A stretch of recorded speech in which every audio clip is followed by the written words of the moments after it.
Hello, and good evening, good morning, good noon, or good midnight, whenever and wherever you're watching this. Welcome to not the Sunday poem and not a short story. This is my new tradition.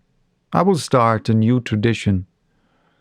The 2024, I posted a end of the year video like the years prior.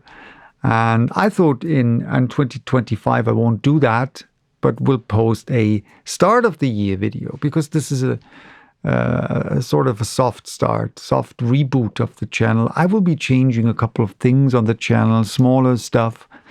We're going to talk about that a bit later in the video.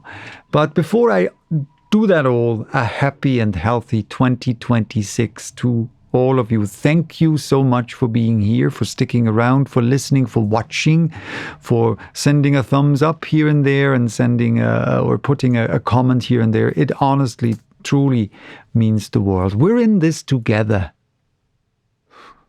This channel wouldn't exist without you, right? I probably would read stuff, pretty obviously would read stuff, but I wouldn't narrate it if there weren't people like you who listen and who watch, and some of you apparently also enjoy it. The channel surpassed the 1,500 subscribers in 25, which is amazing, right? It's a small channel, slow growth, but steady growth. 25 was a weird year on YouTube, I guess. I heard it from others as well. The views dropped drastically, like really drastically. My channel had only like a quarter of the views than in the years prior. And some YouTube put out statements that, this is because people use ad blockers and stuff. I don't know about this. Whatever it is, I think also that the fact that I didn't put out my videos as consistently as I did in the years before also played into that. Why the reason for the lack of consistency a bit later in the video. I recorded this video like 5 times already, and I always started to ramble, so I want to be at least a bit more brief and then in the versions before. So let's start. What did I put on the channel last year? So a quick recap. The idea last year was to do a weird fiction special. For a couple of weeks only weird fiction, but I had so much fun with posting, narrating weird fiction that this kind of went through the whole year. I started with an author who I have to admit, and I'm ashamed to admit it, who kind of flew under my radar for years and years. I knew his work, of course. I listened to a couple of his stories, many of his stories. By the way, if you love Howard, and credit where credit is due, the one person who kind of got me interested in narrating Howard myself is Kristof of Miniature Mythos. In the unlikely case you don't know his channel, head on over to Kristof's channel, Miniature Mythos. The link is in the description. Lots of Howard, lots of weird fiction, lots of other stuff. Also, lots of, I'll be talking about that briefly in a minute. Conan Doyle on his channel lately, and stuff that I would have never expected to be on the channel. So there's this one novel narration that he did last year that I was really surprised. I won't say which one it was. Find it out yourself. Go head on over to Kristof's channel. He got me interested in reading Howard. And so I started last year with The Thing on the Roof by Robert E. Howard, which kind of, for how tiny my channel is, it kind of blew up. It was the most watched video on my channel in 2025 and the most successful video. Very grateful for that. Brought a lot of new viewers to the channel. Hope you enjoy. what I do here. There will be more Howard, there will be more weird fiction in 26, of course, and specifically there will be more Solomon Kane stories. So the other big series of stories that Howard wrote other than Conan. I don't think I will, at least at the moment, I can't imagine to read Conan. It is a question, I will say it now, it should have been part of the second part of this video, because there were a couple of questions that I want to answer. The one deciding factor, there are two deciding factors for stories that I put on the channel. And the first deciding factor, of course, has to be the question of copyright. Can I put the stories, the text on the channel or not legally? If it's in the public domain, I can. And so this is the first deciding factor. The second deciding factor is whether I think I can do it, whether I can do the story, the text justice. And there are things that I tried and I just didn't think. I loved the stories, but I didn't find sort of the access to the story. So there's a thing. I might come back to these stories later when suddenly that light bulb moment happens, when I say, okay, this is the way how to approach it, how I can approach it. And this is the one thing that I love about YouTube. You get in contact with so many people who do similar things as you do. I mentioned Kristof. We're reading, there's an overlap of stories, of course, right? There will be the same stories on both channels or on other channels. And this is the great thing, because everyone brings their own personality to the table, their own experiences to the table. Everyone's interpretations of stories are slightly different. So when I listen to a story and A Whistle, for example, is one of those stories, A Whistle, and I'll Come to You, My Lad, by Macken. I did a narration, I think it was in 25. I just had to look. Yeah, did it in 25. Kristof did one not too long ago. And it's a different story.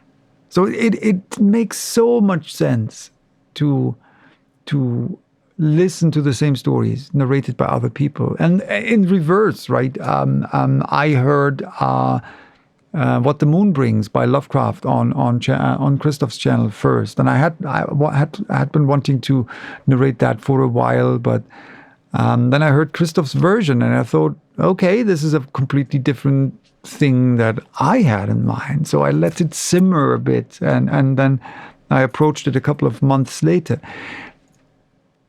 This kind of inspiration from other narrators on YouTube is just amazing. So thank you all out there who do stuff, who do the things, similar things, or very different things. It's a big inspiration. So it's not only those of you who listen and watch and interact, but it's also all these amazing narrators out there who are a big part of the inspiration that I get, at least. So back to the stories. Of course, I posted a couple of Saki stories. Saki is one of my favorite authors ever. And there's one story in particular that I want to know, two stories in particular that I want to point out. Number one is Sredni Vashtar, because we had this fascinating discussion on whether Sredni Vashtar is really a weird fiction story. I posted it as a weird fiction story. And in the comments, this was a quite heated debate, very, very respectful. I still look back to that debate very fondly. Thank you to everyone who participated. This is, to me, one of the most important things about literature, to not only listen to a story or read a story, but to also talk about it. I saw this in the story. What did you see? I don't think this was meant this way, or that this means this. That is what literature is about. There's no single one correct interpretation of any fictional story. The only written text that has to be interpreted literally are kind of manuals, right? There shouldn't be a second opinion on whether you should flip that switch or not, right? So that's the thing. But literature lives and literature breathes, and when you read a story now and you read it like 10 years later, and you made different experiences in your life, or you saw different things, you talked with different people, then the story might be different to you. And that's the great thing about that. So with that having said, switching back to what I did, another author whose work I read for the first time in 25, I think it was for the first time, was Clark Ashton Smith, The Ninth Skeleton. Another author, first time on my channel, Sheridan Le Fanu with Dick on the Devil. Great story. Also definitely more Le Fanu stories on my channel soon. And a story by Guy de Maupassant, or stories by Guy de Maupassant, who also flew completely under my radar. Very, very embarrassed to admit that. So there will be more Guy de Maupassant stories as well. Specifically that one story, you know which one I mean, which the Horla, of course, will be. I'm pretty sure that I will narrate it this year. Then two stories by Arthur Conan Doyle. After a long pause, not narrating any Sherlock Holmes stories, I went back to Conan Doyle with The Veiled Lodger, one of the lesser known Sherlock Holmes stories, and a quite different Sherlock Holmes story. So if you haven't heard it or read it, check it out. Either listen to it on my channel, or you can find it on Project Gutenberg, I think, or Wikisource. But then I also narrated The Disintegration Machine, which is part of the Professor Challenger series by Arthur Conan Doyle. And there will be more Professor Challenger stories on the channel as well. So promised. And then there is, I mentioned Howard before. I forgot to mention that. Solomon Kane, Skulls in the Stars. A Solomon Kane story. So this is what I will be focusing a bit more the direction. So a couple more Solomon Kane stories on the channel. Fascinating stuff, definitely. I read stories by Arthur Machen. I read stories by Ambrose Bierce. I love Ambrose Bierce. Specifically An Inhabitant of Carcosa, which is also very, very, very weird fiction-ish. It's probably, I think it's a full-fledged, to me, this is a full-fledged weird fiction story. Love this story. A bit of Poe was in there as well. Then there's one story by Burgess, The Ghost Extinguisher. Funny story.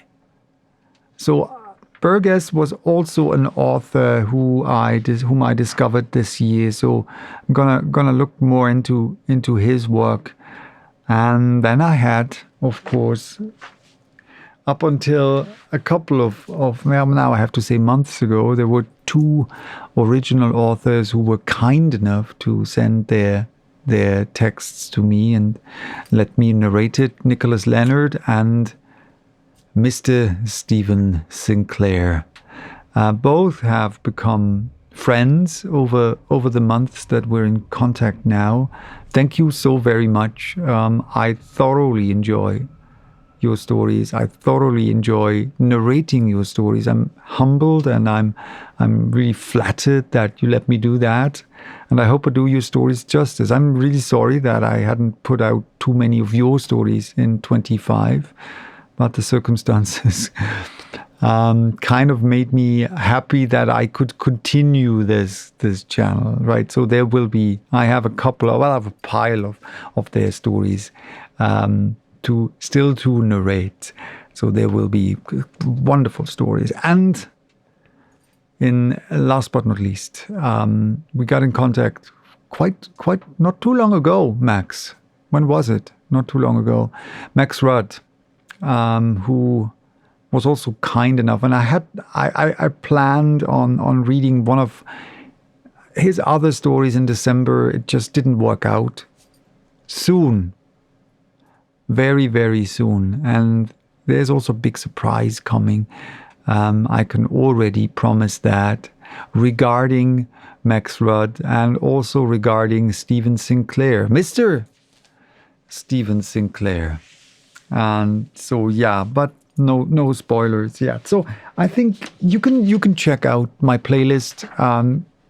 If there's a story title that tickles your fancy, and check it out. Let me know if you enjoyed one or the other, and what it was that you enjoyed about the story, what you make out of the story. This is also something that I find fascinating, because everyone has a different approach, right? I mentioned it before. Oh, one author that I forgot, who was also criminally underrated, or still is criminally underrated on my channel, O. Henry. Love his work. So there will also be more O. Henry stories on my channel. So the very rough path to 2026 is weird fiction here and there, of course, a bit more focus on science fiction, and also a lot of funny stuff, or funnier stuff.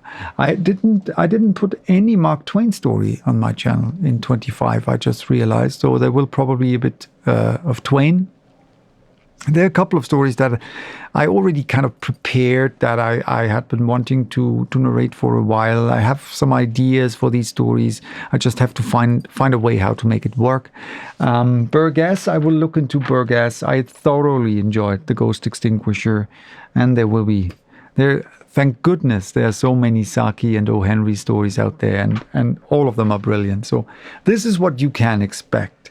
Now to the elephant in the room, I want to say, the novel narrations. This channel started as a chapter-by-chapter novel narration story channel. And then I switched to short stories. It wasn't meant as a permanent change, but I simply enjoy reading short stories quite a bit more, I have to be honest, than reading whole novels or narrating whole novels. Last year, I started to do a novel narration. I wanted to do things a bit differently than I did before, not posting it chapter by chapter, but recording the whole thing and then either putting it out in chunks of 3-4 chapters at once, and then, or as a whole video. I didn't know yet. I did a poll posted a poll, and it seems that, if I remember correctly, there was like, yeah, we don't really know what's better. Probably the chunk bit, the chapter by chapter or chunk bit. So I won't do a chapter by chapter novel narration anymore, like posting a chapter every day. But the chunks, like 3-4 chapters in a row or in one video, or maybe the whole thing. Maybe I do both. I'll do both, like do the chunks and then do the whole thing. I don't know yet. The thing though is, I sat down and started to record, and I was like 3/4 through when I realized that even though specifically if it's about the characters, I kind of prepare quite extensively. So I want the characters to sound the same throughout the whole narration, of course, right? And I was a bit embarrassed to realize that one character's voice shifted drastically.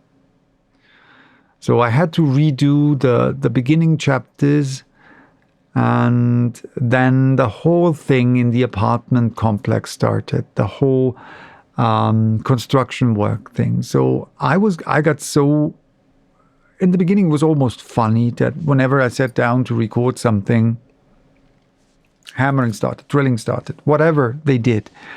And then after 4 months, it got really, really tiresome. And this whole, it lasted about 6 months.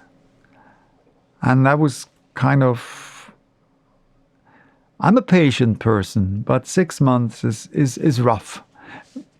I only have these 2 time slots every week where I can sit down and narrate something. And every single time it started again and again. And then sometimes it was just a bit of hammering, and then there was quiet for half an hour or something. And then I started again, and they started hammering again. And it was, whatever.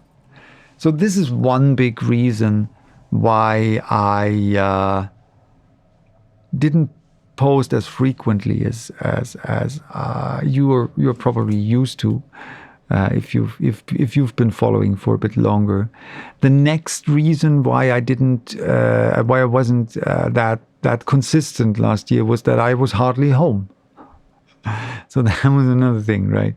And then the third reason, I changed a lot in the room here. So the room acoustics changed drastically. I had to rearrange the microphone position like for every video, and I had to test it, and I had to tweak the settings. I had to, which was already overdue for a couple of months, had to change my audio templates a bit. I made my own templates in my audio and video software, and I tweaked those, and then it didn't work out at all. The sound, it's muffled and weird and strange, and I just had tweaked it like late at night to get the video out. And this is all, it became exhausting, and it became work. And if there's one thing that I don't want this project to become, then it is work. I've been doing this to relax. This was the main reason. And so, this was also a big part where I thought I have to change something about my approach. And so we're in the second part of this video now. And I will probably put out a community post asking for if you have any questions or anything. And if there are any questions, then I will put a second part if there are some questions. Maybe, well, I don't know yet. If there's not a second, like a distinctively looking second part, then either there weren't any questions, or I just couldn't do it for whatever reason. The video is already long enough, I guess.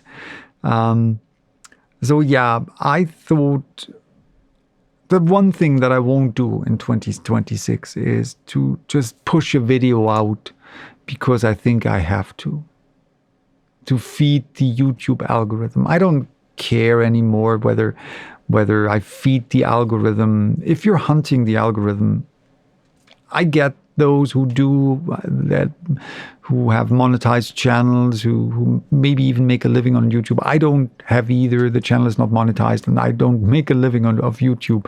I don't make any money with this channel, quite the opposite. So then it shall be that the algorithm doesn't push my videos. I will publish the videos once I think they're done, and not because I think I have to serve a posting schedule. On the one hand side, I think this is it's even more respectful towards you. Sure, kind of like probably you expect the video to come out at that time. But if it's rushed and I'm not happy with it, and there are a couple of videos that I'm anything but happy with, but nevertheless posted them. So this is my New Year's resolution, to post the videos once I think they're done. And sometimes they will still look and sound raw, and because this is like my approach, this kind of, I call it campfire approach. Like, come around, come here, let's sit around the campfire and let Weird Uncle Pete tell you a story. I don't do audiobooks because I can't. I'm not good at that. I think I'm better at sitting here and telling a story, doing this kind of more theatrical approach, if you want to call it like that. And this is one of the questions that I frequently get. So this is the second part of the video. I mentioned it. My background. People ask that quite a lot. Where do I come from? Why do I do this? I do have a theater background in terms of I started doing theater when in my late teenage years. And then when I started going to university, I studied dramatics, literature, and social psychology. Dramatics was my major. Also was it was a mixed bag of film, movie, and theater. So one of the two focuses I had during my time in university was comedy. I've been a comedy fan. I have been doing comedy for as long as I can think back, and also theater in those more than 20 years that I had been doing. I will come back to that. It was like 80-90% or something was comedy. I enjoy comedy, and so even this whole black backdrop, the skulls, and all that, I think it's funny. It's genuinely funny, number one. And number two, there's also kind of, if you want to call it like a philosophical bit of that. So in case you don't know what I'm talking about when I mentioned the skulls, I do have a skull collection. I posted a couple of videos, one or two, I think. And it's time for another, because there are a couple more skulls that have arrived in my collection. And so we're going to go over them in the future. Also, there were a couple of I would call them requests or questions, whether I would like to do more like vlog style videos. Sure, if you want that, I'll gladly and happily ramble away. And if this is something you don't like, then you don't watch it, right? So yeah, this is the goal, right? So yeah, theater is a big background. Started in my late teenage years. Studied dramatics in university, which spawned other groups, of course. So over like 20 years, I was part of many different groups. And in my late 30s, I stopped, because during that time, this was the first time in my life that I was only part of one group. Or ensemble, as we thespians say, ensemble. And I didn't look for another group immediately and said, no, okay, let's make a break. It was also not an easy time during that time, lots of stuff going on. And so that break lasted for about 10 years. And then about 2 years ago, I started doing improv comedy. Is the window open? No, window's not open, because the bell's very, very loud. I started doing improv comedy. I attended literally dozens of workshops. And now, as in January 2026, I already had played four shows, 2 big shows, 2 smaller shows, and a couple of tiny little shows that were part of workshops. So last year we've been doing 2 big theater workshops, one even with a couple of different courses.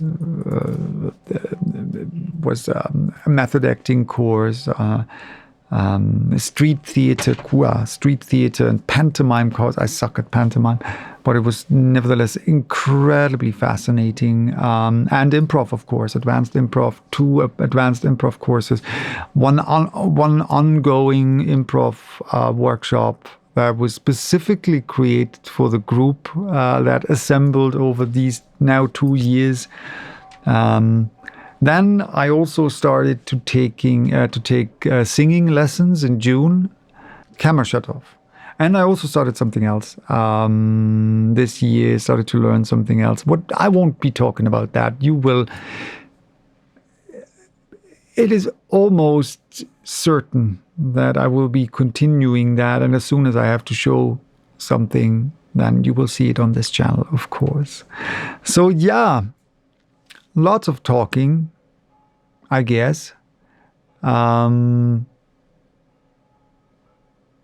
Frequently asked question, the background.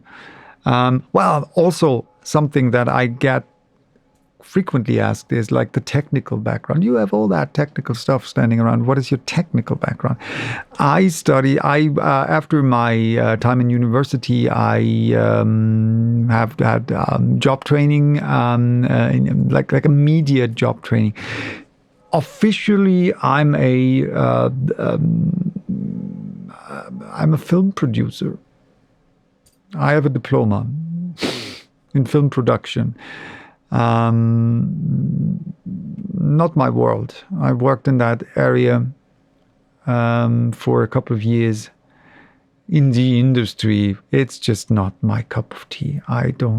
It's not what I enjoy making videos. Also other videos like I do here. There's not much behind it, right? It's a camera on a tripod.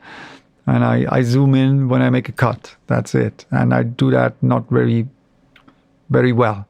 The whole jump cut thing. But yeah, I enjoy doing that in my spare time, but I don't want to do it as a job anymore. So one more reason why I hesitate to do this whole YouTube thing, or try even to attempt to do this YouTube thing in a professional manner. It's fun. It should be fun.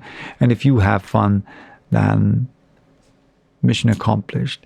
So I think that's it. Have a good one. Have a great start in 2027.